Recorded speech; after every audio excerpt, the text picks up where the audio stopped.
സംസാരിച്ചോ? അച്ഛനെ കണ്ട് സംസാരിച്ചു. നിന്റെ അച്ഛൻ ഭാരതപ്പുഴയിലെ മണൽ വെച്ചിട്ട് എന്തുണ്ടാക്കുന്നു? അപ്പൊ അതൊന്നും എനിക്കറിയത്തില്ല. എന്തോ ബിസിനസ് ആണെന്നൊക്കെ പറയുന്ന കേട്ടായിരുന്നു. എടാ എന്തായി അവിടുത്തെ കാര്യങ്ങള്? ഞാൻ സംസാരിച്ചു.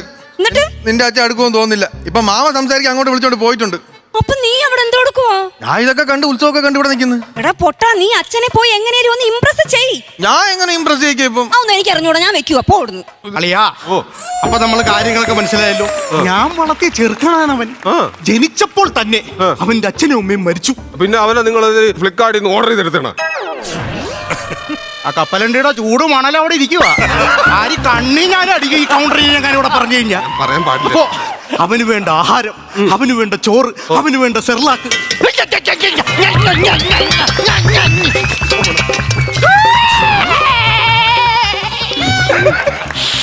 നിനക്കാണല്ലോടാ ഞാൻ ഇത്ര നാളും ചോറും സെർലാക്കും കുഴച്ച് തന്നത്. എടാ നിനക്ക് എന്തിന്റെ